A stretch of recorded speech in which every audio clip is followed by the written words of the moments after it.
Ассалаумағалейкум, ардақты ағайын. Қазақ мемлекетінің іргесінің сөгілмеуі, шаңырағының шайқалмауы үшін қаншама ұл қыздарымыз күндіз түні тайсалмай, жасымай, жасқанбай күресіп, ел аузында батыр деген атпен қалды. Бүгінгі менің бейнеролигім сондай батырларымыздың бірі, аты тарихқа мәңгі өшпестей болып жазылған Суан Сатай батыр туралы болмақ. Өкінішке орай қазір Суан Сатай батырдың есімі аса көп мадақталмай таса қалып жүрген жөні бар. Бірақ қазақ өз батыр ұлдарының есімін ешқашан ұмытпауы керек. Сонымен Суан Сатай батыр деген кім? Сатай мөлшермен 1700 жылдардың басында Ұлы жүздің Суан руында дүниеге келген.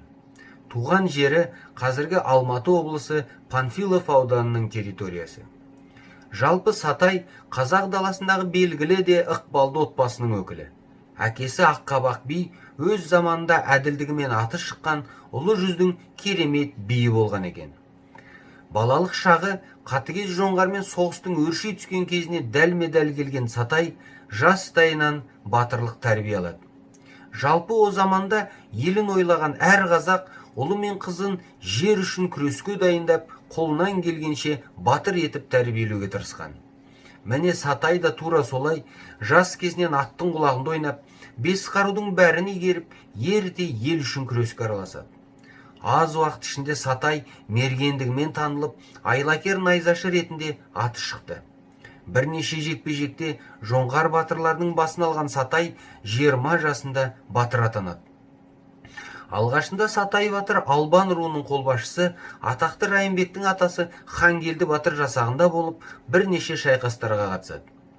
Жалпы айта кететін болсақ, Суан Сатай батырдың Албан Хангелді батырмен қарым-қатынасы өте жақын болып, екеуі өмірдің аяғына дейін керемет дос болған екен. Жалпы Суан Сатай батыр бірнеше шайқастарға қатысса да, ең бірінші оған әскери даңқ алып келген Аңырақай мен Бұланты шайқастары болған.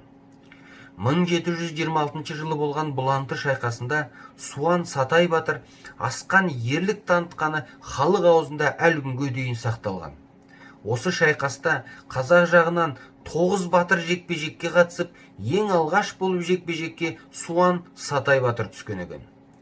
1729 жылғы Аңырақай шайқасында да қазақ жағынан жекпе-жекке шыққан 26 батырдың біріншісі болып, тағы да осы Суан Сатай батыр шыққан. Суан Сатай батырдың қолынан жоңғардың көптеген батыр нояндары қаза табады. Мысалы, Сатай батыр жоңғардың Шарын ноянын түйреп өлтірген жері күні бүгінге дейін Шарын деп аталып келеді. Осы шайқастардан кейін Суан Сатай батырдың батылдығы мен айлакерлігіне жалпы қазақ тәнті болып, батырдың есімі қазақ сарбаздарының ұранына да айналып кеткен екен. Сол кезден бастап ел аузында келесі сөз қалған екен. Сатайлаймын, қалмақтан сатырлатып атайдаймын. Алыстан сатайлатып ұран шықса, мамықта тас батқандай жата алмаймын. Ел аузына. Бірте-бірте Сатай төңірегіне өз сарбаздарын жинап, бөлек жасақ құрып, Ұлы жүз әскерінің бас батырларының біріне айналады. Енді Суан Сатай батыр қасиетті Түркістандағы хан кеңестеріне шақырылып, жалпы қазақ даласын басқару ісіне де араласады. Осы кезден бастап, бұрын батырлығымен белгілі болған Суан Сатай батыр енді елге әділ би ретінде де таныла бастайды. Мысалы, 1733 жылы Ұлы жүздің игі жақсыларының құрылтайына қатысып, Ресей империясымен қандай қарым-қатынас құрамыз деген мәселенің талқылауына қатысқан. Осы құрылтайда Сатай батыр, Төле би, Қодар би, Хангелді батырлармен бірге Ресей империясының бодандығын қабылдамаймыз. Бірақ осындай күрделі кезеңде орыстармен сауда әскери одақтас болу керек деген қағиданы ұстанды. Осы ойын жеткізу үшін арнайы 1733 жылы Орынборға барып, тікелей орыс патшасы Анна Ивановнаның өкілдерімен де кездесті. Алайда кейін осы кездесуді пайдаланып, орыс тарихшылары Төле би, Қодар би, Хангелді батыр және Сатай батыр бодандық қабылдау туралы хатқа қол қойды деген өтірікті шығарады.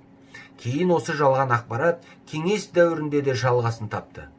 Бірақ шындығына келсек, елі мен жерінің азаттығы үшін күрескен Суан Сатай батырдың өз халқының бостандығын Орыс империясына ұсынды дегенге кім сенеді? Сондықтан әлі күнге дейін Төле би, Қодар би, Хангелді батыр және Сатай батыр орыс бодандығын қабылдау туралы хатқа қол қойды деген мәтіндерді жою керек. Ел үшін жампида болған батырларымыздың аруақтарына бұлай қорлық көрсетуге болмайтынын түсінетін кез келді ағайын. Аңырақай шайқасынан кейін қазақ даласына аты шыға бастаған Абылайды алғаш болып қолдаған осы Сатай батыр екенін де білу керек. Сатайдың батырлығы мен даралығын қадір тұтқан Абылай өз кезегінде әр жорығына Сатай батырды арнайы алдырып отырған. Тағы да айта кететін бір жай, Абылай Сатай батырдың атын атамай, оны Қызыр шалған батыр деп атап өткен екен. Албан Хангелді батыр соғыс әрекетінен алыстағаннан кейін Сатай батыр оның немересі Райымбекпен достасады.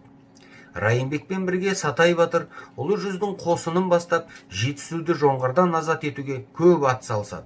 Мысалы, тарихта қалған атақты Ойран-төбе шайқасында қазақтың әскерін басқарған 3 қолбасшысының бірі осы Сатай батыр болған.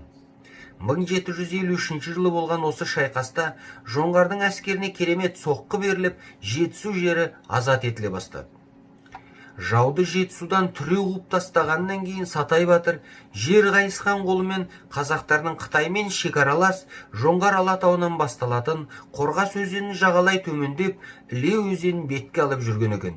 Мұндағы басты мақсат ел шекарасын бекітіп, қаптап келе жатқан Қарақытайға қазақ жеріне қорған бола алатын батырлар бар екендігін көрсету еді. Осы кезде Сатай батыр елінің болашағына қатты көңіл бөлген туралы айта кету керек. Жетісу жері жоңғар қолының астында болған кезде көптеген елді мекендер мен өзен таулардың аттары моңғол атаулармен алмастырылып кеткен екен. Бұл келешекте ұрпағымның осы жерлерге иелігіне күмән туғызуы мүмкін деген Сатай батыр ұлы жүздің бас батыры ретінде моңғол атауларын қайтадан қазақ атауларына өзгертуге бұйырған дейді.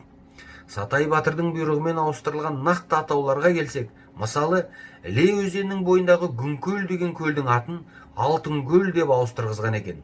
Немесе Жаркент қаласынан 80 шақырымдай жерде орналасқан керемет табиғаты бар сайға Сатай батыр өз найзасын жерге қадап, су шығарып, сайдың атын найза тапқан деп қойып кеткен екен.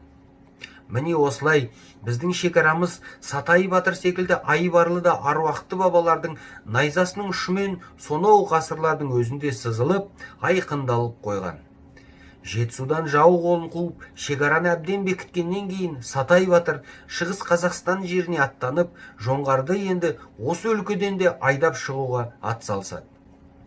Қабанбай Бөгенбайлармен бірге майданға түскен Сатай батыр, бірақ осы қанды жорықтан оралмады.